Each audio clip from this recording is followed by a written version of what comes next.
내가 모세에게 말한 바와 같이 너희 발바닥으로 밟는 곳은 모두 내가 너희에게 주었노니. 아멘. 싱가포르의 대표적 랜드마크로 알려진 마리나베이 샌즈 호텔이 있습니다. 저 호텔 지붕을 보면 6만 톤에 달하는 배 모양의 스카이파크를 위에 얹은 구조라서, 또한 건물이 휘어져서 올라가는 건축물이라 공사 난이도가 상당히 높은 것으로 악명이 높습니다. 마리나베이 샌즈는 건축가 모세 샤프디가 설계를 했습니다. 그러나 저 설계자조차 원한대로 시공이 불가능한 디자인이다 이야기를 합니다. 측면에서 보면 건물 두 개가 23층에서 만나는 구조로 되어 있습니다. 기울어진 건물은 중력을 거스르는 최대 52도의 기울기입니다. 피사의 사탑 기울기가 5.5도인 것을 감안하면 약 10배의 기울기로 21세기 피사의 사탑이라고 불립니다. 총 14개의 업체가 도전장을 내밀었지만 시공 방법을 찾지 못하거나 공사 기간을 단축하지 못해 탈락합니다. 그러나 불가능에 가까운 조건을 충족한 건설 업체가 있었는데 대한민국의 쌍용건설이었습니다. 물론 불가능한 디자인 건축물을 공사한다는 것 쉽지 않았습니다. 그러나 우리는 포기하지 않는다. 상상한 것을 현실로 재현해낸다. 이 꿈을 가지고 연구를 합니다. 그래서 기울어진 건물이 스스로 세워질 수 있는 포스트 텐션이라고 하는 공법을 만들어냅니다. 불가능했던 디자인을 27개월 만에 구현해내며 세계 속에 당당한 한국의 기술력을 선보입니다. 쌍용건설의 꿈과 도전 정신이 불가능을 가능으로 뒤집었던 것입니다. 꿈은 불가능을 가능으로 뒤집는 능력입니다. 그래서 오늘 하나님 말씀 제목이 불가능을 뒤집는 하나님의 꿈입니다. 불가능을 뒤집는 하나님의 꿈. 오늘 본문은 불가능해 보였던 가나안 땅을 하나님의 꿈으로 정복해가는 여호수아의 이야기를 들려줍니다. 여호수아가 하나님의 꿈을 성취하기까지 그에게는 두 가지 영적인 재료가 있었습니다. 그 첫 번째 재료는 하나님의 꿈으로 일어나라입니다. 같이 선포합시다. 하나님의 꿈으로 일어나라. 한 번 더 크게 하나님의 꿈으로 일어나라. 우리 본문 3절을 보면 내가 모세에게 말한 바와 같이 너희 발바닥으로 밟는 곳은 모두 내가 너희에게 주었노니. 저 문장에서 집중해야 되는 두 가지 문구가 있습니다. 모세에게 말한 바, 너희에게라고 하는 이 두 단어입니다. 모세에게 말한 바는 하나님이 모세에게 가나안 땅을 주신다 하는 이 꿈을 주신 사건입니다. 그런데 모세에게 주신 하나님의 꿈이 너희에게 주신 꿈이다. 여호수아이고 백성에게 준 하나님의 꿈이다 말씀하십니다. 우리가 지난주에 이 본문을 살펴본 것처럼 가나안 땅을 정복해야 되는데 민족의 위대한 지도자 모세가 죽습니다. 거대한 산 같았던 모세가 사라져버리니 우리가 어떻게 가나안 땅을 점령할 수 있을까 낙심을 하게 됩니다. 하나님은 모세에게 꿈을 주셨는데 모세가 죽어버리면 하나님의 꿈도 사라진 것이 아닐까 두려워합니다. 그래서 하나님이 모세에게 주신 약속은 그것으로 끝나는 것이 아니라 너희에게 주신 하나님의 꿈이다. 이 사실을 다시 강조하고 계십니다. 모세는 사라졌지만 나는 너희를 떠나지 않는다. 젖과 꿀이 흐르는 가나안 땅을 너희에게 주었다. 하나님의 꿈을 붙잡고 일어나라. 우리도 마찬가지입니다. 모세가 죽은 것처럼 내 인생을 든든히 세워주었던 어떤 기반이 무너지는 시간들이 있습니다. 건강이 무너질 때도 있고 재정이 무너질 때도 있습니다. 또한 우리의 마음이 낙심이 되어서 신앙의 힘이 깨질 때도 있습니다. 온몸의 힘이 쭉 빠져가지고 널브러져 있을 때 하나님의 주신 말씀이 이것입니다. 모세에게 주신 비전은 여호수아에게 주신 꿈이요. 여호수아에게 주신 그 꿈이 이 시간 예배를 드린 나를 향한 하나님의 꿈입니다. 낙심을 이겨낼 수 있는 힘은 하나님의 꿈에 있습니다. 넷플릭스에서 방송한 흑백 요리사 요리 계급 전쟁이라는 프로그램이 지난주에 이제 막을 내렸습니다. 100명의 세계에서 유명한 셰프들이 전부 다 한자리에 모여서 음식의 맛으로 최후의 1인을 선정하는 서바이벌 요리 전쟁을 펼칩니다. 최종 우승 후보 1명은 먼저 선정이 되었습니다. 그리고 나머지 7명의 셰프들이 모여서 요리 배틀을 치르고 여기에서 이긴 한 사람이 최종 우승 후보로 또 올라가게 됩니다. 이때 주어진 미션이 두부를 메인 재료로 사용해서 30분마다 새로운 요리를 계속 만드는 것입니다. 최종 1명이 우승할 때까지 무제한 두부 요리를 만드는 것입니다. 심사 기준은 창의적인 요리여야 되고 당연히 맛도 보장이 되어야 됩니다. 그리고 나서 엄청난 양의 두부를 셰프들에게 가져다 줍니다. 와, 저걸 가지고 다 어떻게 요리를 하지? 저 재료를 보는 순간 셰프들의 마음이 턱 하고 숨이 막힙니다. 과연 두부로 창의적인 요리가 가능할까? 근데 종이 땡 울리자마자 와, 셰프들이 움직이는데 27가지의 새로운 두부 요리들을 만들어냅니다. 황금 두부, 두부 떡갈비, 두부 블럭, 고추장, 파스타. 세상에 없었던 창의적인 두부 요리들을 막 만들어냅니다. 그리고 나서 최종 2명이 나왔습니다. 이 두 사람 중에 누가 더 창의적인 요리를 만들어내느냐, 그 사람이 우승하는 겁니다. 더 이상 아이디어가 없어요. 만들 것이 없어요. 그런데 이때 에드워드 리라는 미국에서 온 셰프가 두부를 닭다리 모양으로 잘라버립니다. 그리고 켄터키 프라이드 두부를 만듭니다. 두부에다가 닭 육수, 기름을 부어가지고 두부에서 치킨 맛이 나게 합니다. 와, 두부를 가지고 치킨 다리를 만들 생각을 하다니. 백종원 심사위원이 이 창의적인 아이디어를 극찬합니다. 더 이상 새로운 것이 없을 것 같았거든요. 그런데 난 이 대회에서 반드시 우승한다. 그 꿈을 가지니까 없을 것 같았지만 또 새로운 도전, 창의적인 아이디어들이 멈추지 않았습니다. 결국 에드워드 리가 결승전에 올라가서 마지막 라운드를 치릅니다. 마지막 대결 미션은 자신의 이름을 건 인생 요리를 만드는 것입니다. 재료를 본인이 선택해서 가장 잘 만들 수 있는 요리를 만드는 것인데 떡볶이를 선택합니다. 떡을 선택합니다. 저는 좀 의아했습니다. 더 좋은 고기라든가 미국에서 살았으면 바베큐가 유명하니까 고기를 선택할 것 같았는데 왜 떡을 선택했지? 에드워드 리는 한국계 미국인으로 정체성의 혼돈을 느끼며 부모님을 많이 원망했습니다. 어렸을 때 한국에서 요리를 먹으면 우리는 정이 있으니까 음식을 많이 주잖아요. 왜 한국 사람들은 이렇게 음식을 낭비할까? 못마땅했습니다. 그러다 미국으로 건너가서 생활을 하는데 인종차별을 경험하고 따돌림을 당합니다.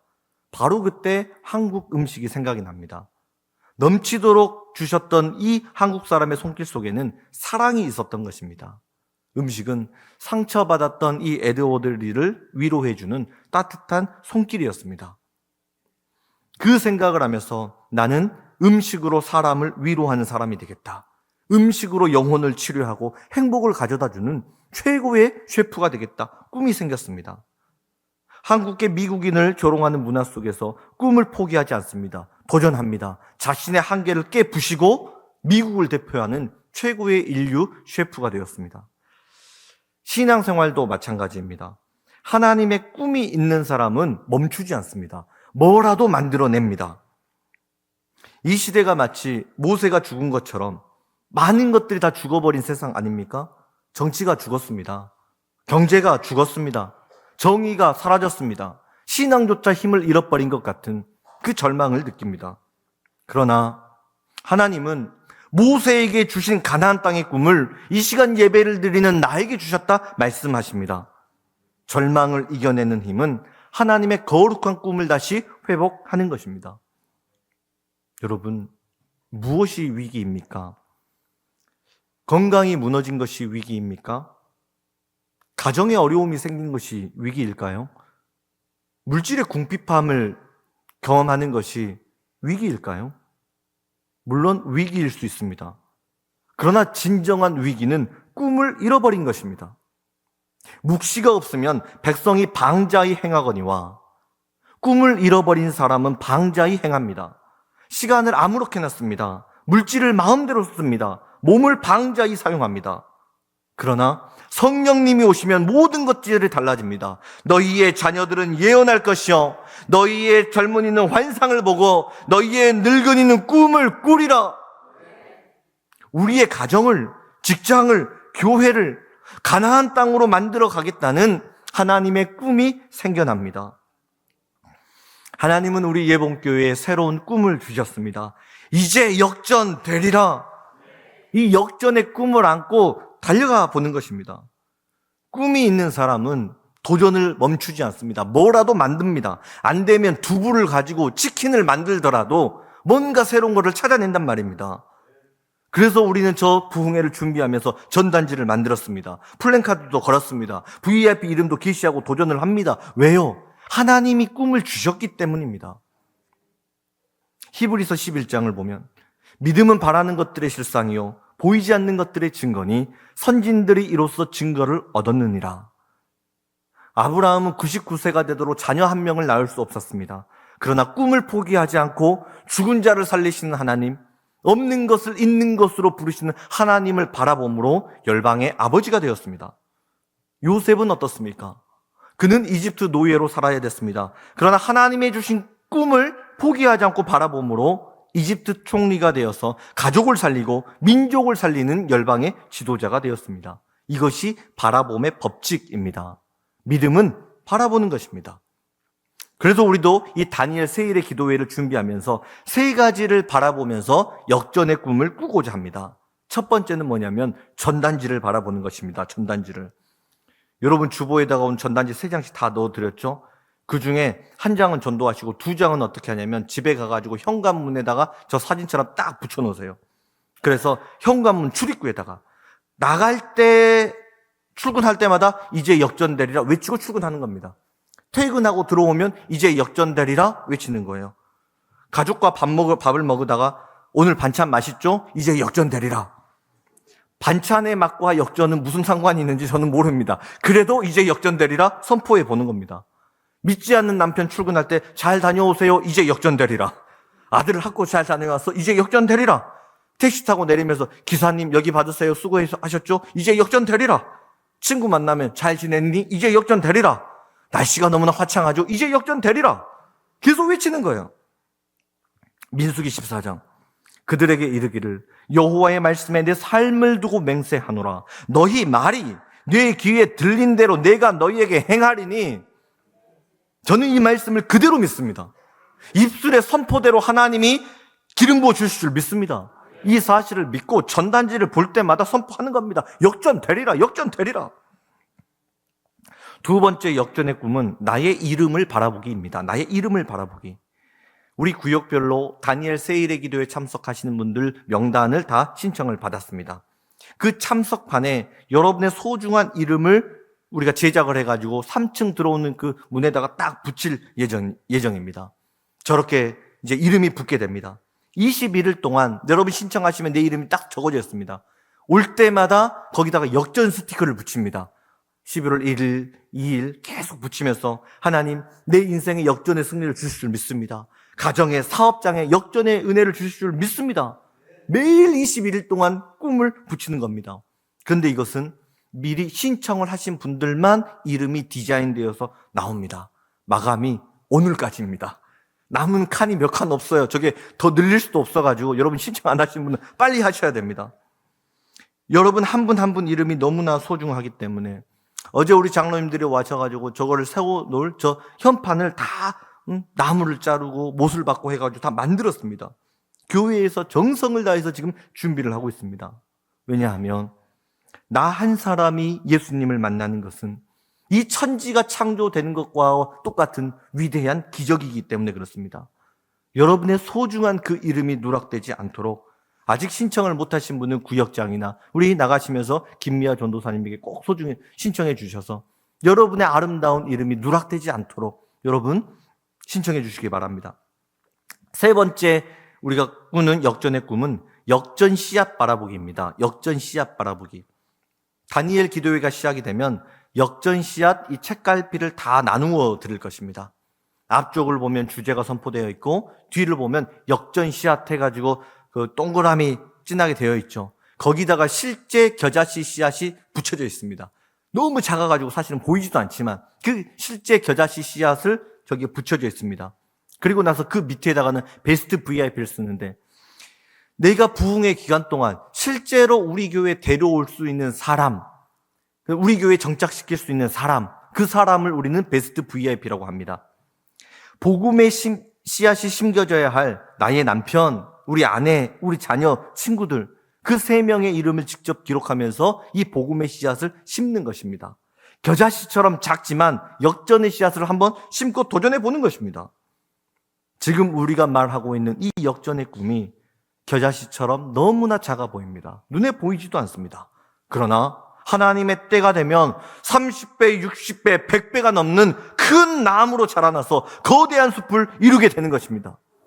그 위대한 비전을 품고 우리는 기도의 씨앗을 심고 VIP 씨앗을 품고 매일 성경책 속에 품고 하나님 앞에 기도를 합니다.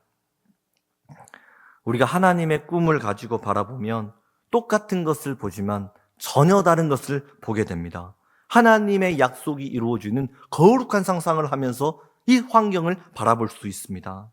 남들은 안 된다고 합니다. 환경이 어려워서 안 된다. 재정이 없어서 안 된다. 시스템이 없어서 안 된다. 이 시대 전도는 원래 안 되는 것이다. 다 그렇게 이야기합니다. 제가 봐도 그렇습니다. 틀린 말이 하나도 없습니다. 그러나 성령님이 임재하시면 모든 불가능이 가능으로 뒤집어지는 꿈이 생겨납니다. 우리 성령님이 오시면 아비들은 꿈을 꾼다고 하셨습니다. 하나님이 주신 꿈을 가지고 거룩한 상상력을 가지고 나를 보고 가정을 보고 교회를 바라보는 것입니다. 우리 예봉교회는 다음 세대가 부흥을 할 수밖에 없는 학군의 중심에 서 있습니다. 우리 교회를 둘러싼 부평 중고등학교, 부강 여자고등학교, 부강 중학교, 부강 초등학교, 부흥 초등학교, 부흥 중학교. 어쩜 학교가 이렇게 많아요? 15개가 넘는 교회래. 학교가 우리 교회를 둘러싸고 있습니다. 하나님이 우리 교회를 주목하고 보고 계십니다. 다음 세대를 전도할 수 있는 황금 어장을 하나님이 우리에게 열어주셨습니다. 초대교회는요, 날마다 구원받는 사람이 교회를 향해서 성전이 넘쳐났던, 여러분 그 거룩한 상상을 하면서 우리가 도전해 보는 것입니다. 한 3주 정도 전에요, 이찬수 목사님이 심무하시는 분당 우리 교회에서 특별 새벽 기도회가 있었습니다. 거기는 봄에 한 번, 가을에 한 번, 이 일주일씩 특별 새벽 기도를 하는데 온 부서 사람들이 다 총동원합니다. 총동원. 새벽 5시에 예배를 드리려면 새벽 4시에 도착하면 본당에 못 들어갑니다. 자리가 없어가지고. 그래서 본당에 들어가려고 새벽 3시 반부터 와가지고 줄을 서 있어야 본당에 겨우 들어가서 예배를 할 수가 있습니다. 그 아이들이 나와가지고 부서마다 특성을 하는데요, 청소년부, 이 중학교 1학년, 2학년 아이들이 나와가지고 구호를 외치고 찬양을 하고 하는데 막 영상만 봐도 제 가슴이 막 너무 막 팔딱팔딱 뛰는 거예요. 여러분 그 영상 한번 보겠습니다.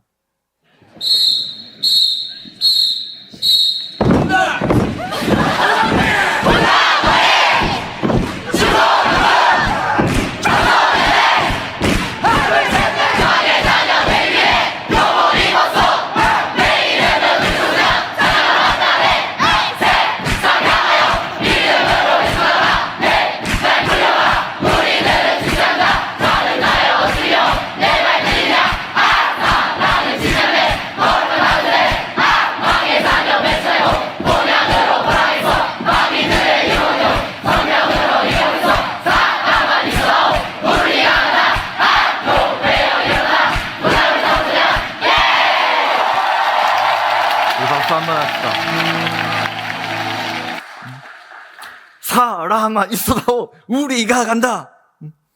나는 하나님이 이 땅에 심으신 복음의 리더이다.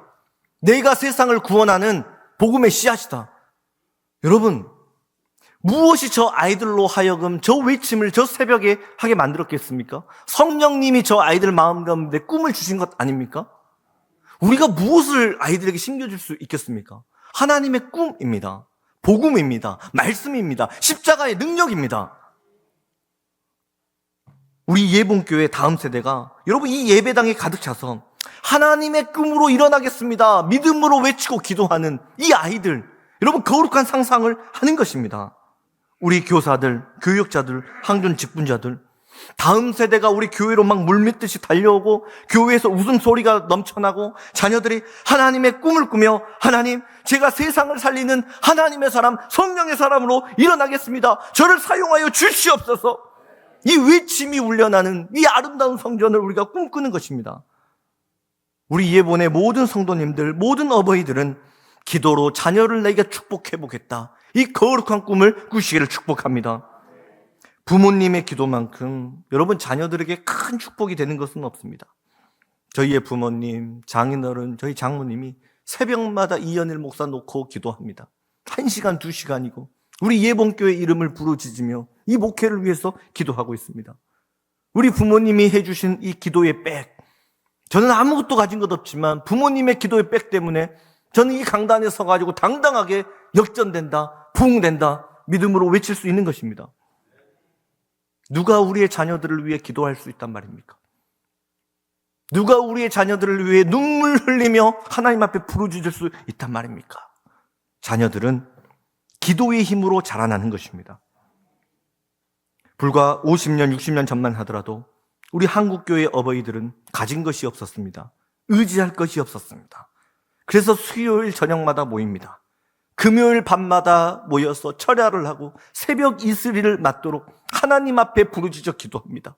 하나님, 이 나라를 긍휼히 여겨주옵소서.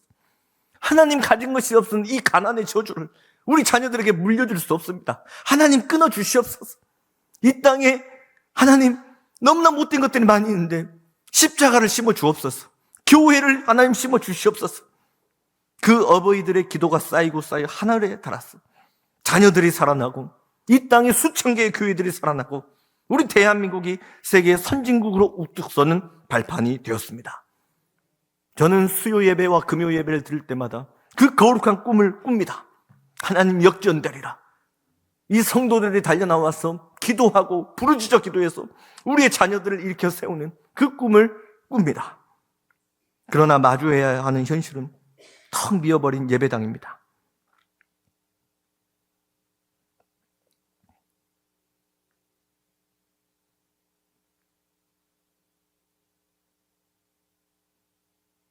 그러나 저는 낙심하지 않습니다. 하나님이 주신 역전의 꿈이 있기 때문입니다. 낙심이 찾아오려고 하면 오히려 더 손을 높게 들고 뜨겁게 찬양을 부르며 성령님의 임재를 갈망합니다. 외치고 부르짖지 않으면 행여나 이 연약한 목사의 마음이 넘어져 버릴까 봐 염려가 찾아올 때마다 더 강력한 말씀으로 비어버린 자리마다 말씀의 꿈을 심습니다. 불 꺼진 예배당에 홀로 들어와서 비어버린 여러분이 앉아있는 의자 하나하나를 제가 손으로 붙들어 부르짖어 기도하면서 그 자리마다 기도의 꿈을 심습니다. 눈물로 꿈을 심습니다. 왜냐하면 기도하지 않으면 우리의 자녀들이 살아갈 수 없는 세상이 되었기 때문에 그렇습니다.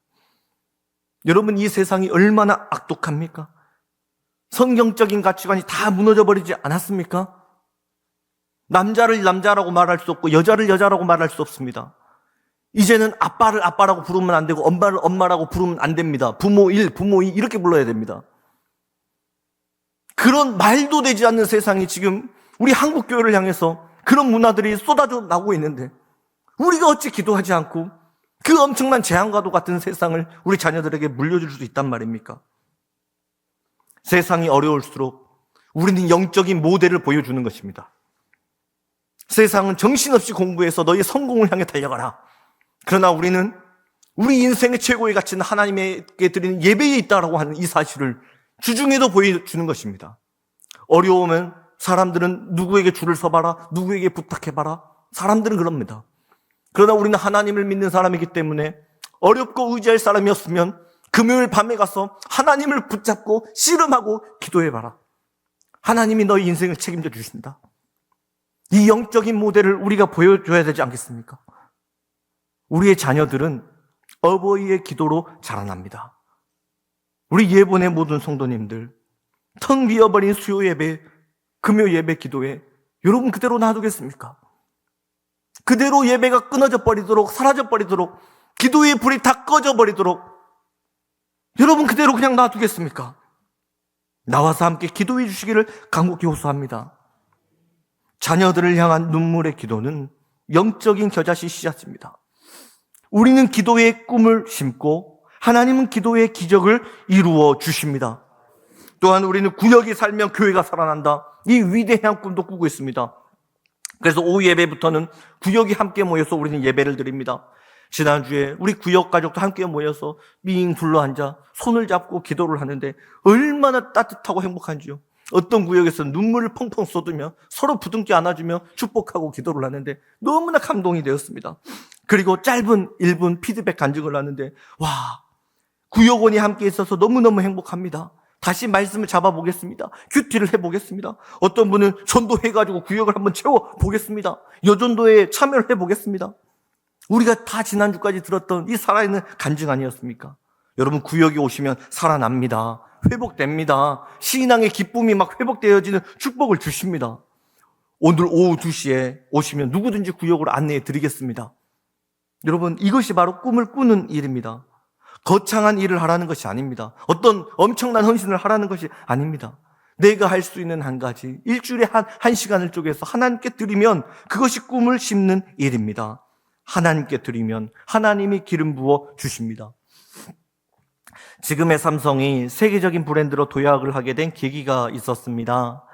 1993년 독일 프랑크푸르트에서 삼성 사장단을 다 모아놓고 이건희 회장이 마누라와 자식만 빼고 싹 다 바꾸어라 선언을 합니다. 이 선언을 하게 된 계기에는 세탁기 몰래카메라 사건이 있었습니다. 세탁기 조립 라인에서 직원들이 물건을 만드는데 불량이 발견됐습니다. 세탁기 뚜껑에 문제가 생겼는데 직원이 칼을 가지고 와서 거기서 한두 개 수삭수삭 하더니 그냥 완성품이라고 제품을 내보내는 겁니다. 그 모습을 이건희 회장이 보고 경노합니다. 이런 식으로 물건을 만들었다가는 삼성은 이류 기업밖에 될 수가 없다고. 이제부터 삼성은 모든 불량을 뽑아내기 위해서 거기 에너지를 다 쏟겠다. 그 대표적인 사례 하나가 몇백억이 들더라도 불량이 생기면 생산 라인을 즉시 멈춰버립니다. 그리고 문제점이 완전히 해결한 다음에 그 다음에 생산 라인을 재가동하는 라인 스탑 제도가 생겨났습니다. 삼성이 초기에 만들었던 애니콜, 이 휴대폰 굉장히 잘 팔렸거든요. 그런데 애니콜의 불량률이 10%가 넘어가자 불량 휴대전화 15만 대를 전부 다 걷어들여갖고 불태워버립니다. 수백억이 넘는 손실이 발생합니다. 그러나 이 일이 계기가 되어서 세계적인 삼성 휴대폰을 만들 수 있었습니다. 이건희 회장은 마누라와 자식만 빼고 전부 다 바꾸어라. 새롭게 도전할 것을 요청합니다. 꿈이 큰 사람은 큰 도전을 해라. 꿈이 작은 사람은 작은 도전을 해라. 그러나 상대방의 꿈을 가로막지는 말아라. 부정적인 말 한마디가 공동체 전체를 무너뜨리기 때문입니다. 꿈을 향해서 달려가는 이 도전 정신이 삼성을 세계적인 브랜드로 출발하는 시작점이 되었습니다. 마찬가지로 이제 역전되리라. 우리는 이 꿈을 붙잡고 다시 한번 믿음의 걸음을 내디딜 때 우리 예봉교회가 인천 지역을 대표하는 명품교회로 다시 일어나게 되는 시작점이 될 줄로 믿습니다. 지금은 하나님의 꿈으로 다시 일어나야 할 때입니다. 불가능을 뒤집는 두 번째는 이겨놓고 싸운다는 확신입니다. 우리 같이 선포합시다. 이겨놓고 싸운다는 확신. 한 번 더. 이겨놓고 싸운다는 확신. 본문 3절을 보면 좀 이상한 단어가 나옵니다. 시제가 맞지 않는 단어가 나옵니다. 너희 발바닥으로 밟는 것은 모두 내가 너희에게 주었노니. 과거형입니다. 이미 주었다고 말씀하십니다. 그런데 이상한 건 아직 가나안 땅에 들어가지 않았습니다. 아직 모압 평지입니다. 요단강을 건너지도 않았는데 하나님은 이미 가나안 땅을 주었다 말씀하십니다. 과거에 완료된 일이라고 말씀하십니다. 무슨 의미입니까? 믿음의 길은 승리가 결정되어 있는 싸움입니다. 결과를 모르고 달려가는 것이 아니라 승리가 확증된 믿음을 우리는 걸어가는 것입니다. 가나안 전쟁은 하나님에게 속한 싸움입니다. 내가 주인이 아니라 하나님이 주시는 싸움입니다. 아직 이루어지지 않았지만 하나님이 승리하셨다. 이 사실을 믿고 걸어가는 것입니다. 하나님이 꿈을 주실 때는 그 꿈에 대한 승리가 보장되어 있습니다. 이제 역전되리라. 이 꿈에는 하나님의 승리가 보장되어 있습니다. 가정의 역전, 직장의 역전, 내 인생의 역전의 승리는 보장되어 있습니다. 승리를 약속받고 우리는 걸어가는 것입니다. 그런데 이 승리의 열매를 언제 맺을 수 있는가? 본문 3절을 보면 너희 발바닥으로 밟는 곳은 모두 내가 너희에게 주었다 말씀하셨습니다. 하나님의 승리는 발로 밟을 때 누리는 축복입니다. 이스라엘 사람들이 언약궤를 메고 제사장들이 요단강을 건너기 위해 발을 요단강에 담급니다. 발을 담그자 요단강이 말라버립니다. 길이 생겨납니다. 견고해 보였던 여리고성, 이스라엘 백성들이 성을 매일매일 걸으며 돕니다. 마지막 날 여리고야 무너져라 믿음으로 외쳤을 때 여리고성은 무너졌습니다. 발바닥으로 밟는 곳마다 하나님의 승리는 펼쳐졌습니다. 우리 역시 이 승리를 가지고 믿음의 발걸음을 내딛는 것입니다. 실제로 전단지 여러분 집에 붙이세요. 전단지 붙이는 겁니다. 베스트 VIP 이름을 쓰고 전도하는 겁니다. 초대하는 것입니다. 그리고 내 힘으로 안 되기 때문에 교회에 나와 부르짖어 기도하면 승리의 열매가 맺혀집니다. 믿음으로 밟는 삶의 자리마다 역전의 열매는 맺혀집니다. 본문 3절을 보면서 제가 좀 독특하다라고 느낀 이 단어 하나가 있었는데 발바닥이라는 단어입니다. 발바닥. 그냥 하나님께서 승리의 열매를 줬다. 걸어가라. 담대히 걸어가라. 얼마나 품위가 있습니까? 그런데 왜 굳이 발바닥으로 밟아라. 이 발바닥이라고 하는 단어를 저기에 딱 기록을 하셨을까요? 유대인들에게 있어서 발바닥으로 지내는 사람은 종밖에 없습니다.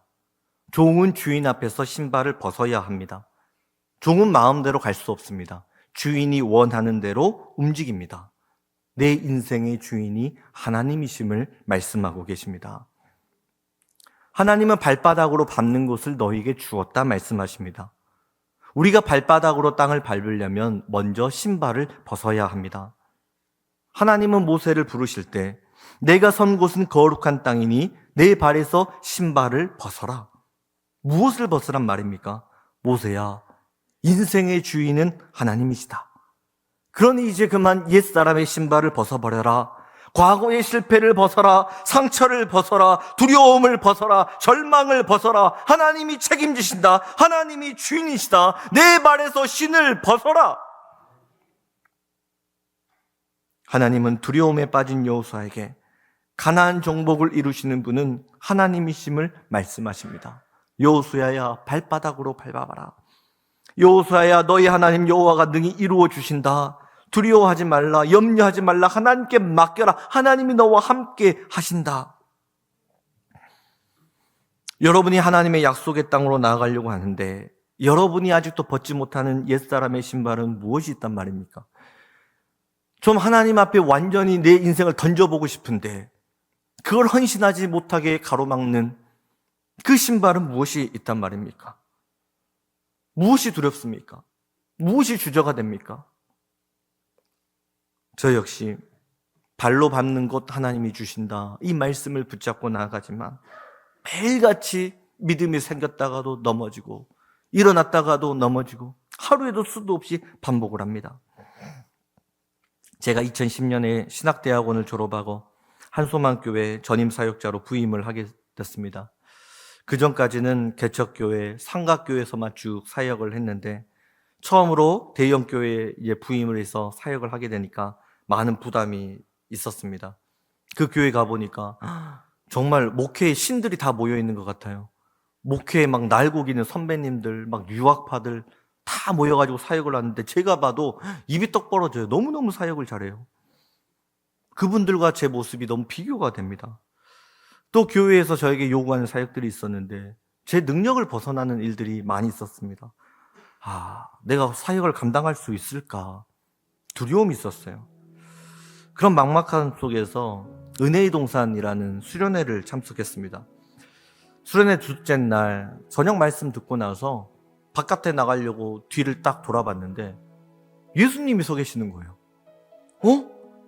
정말 내가 예수님을 보는 건가? 이런 착각이 들어가서 막 자세히 보니까 예수님 사진이었습니다. 액자에 우리 예수님이 다 걸려있는 예수님 사진이 있었어요. 그럼 그렇지. 그리고 바깥으로 나가려는데 우리 예수님이 저에게 꼭 이렇게 말씀하시는 것 같았어요.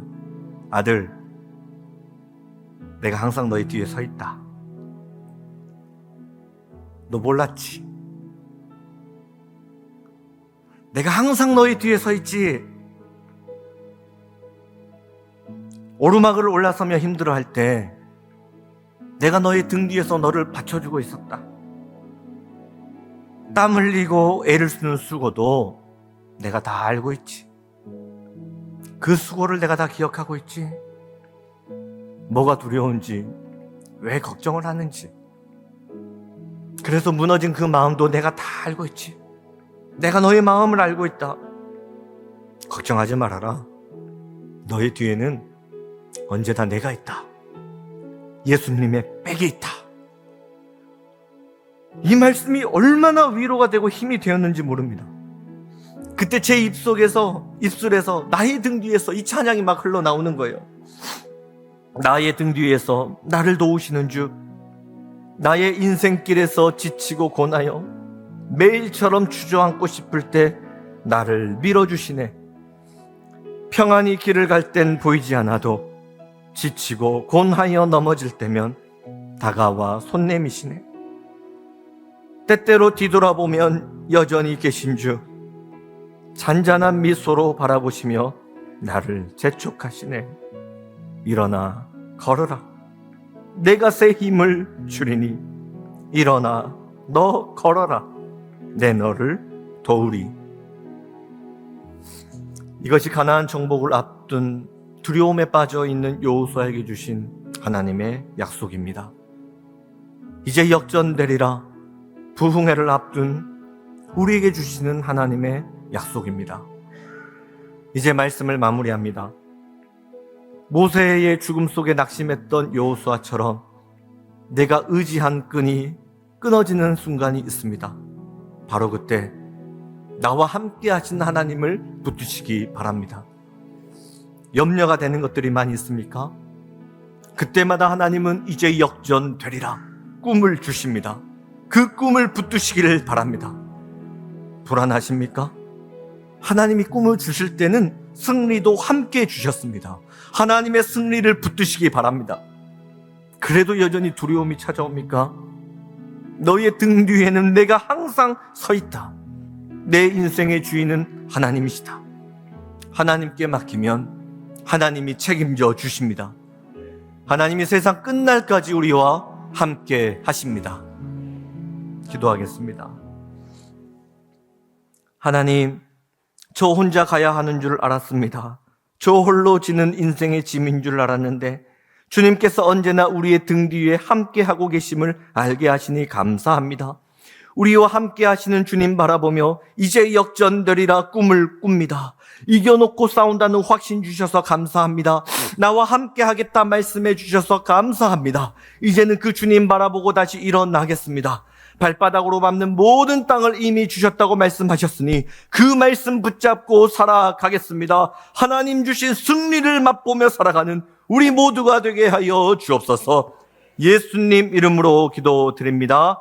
아멘.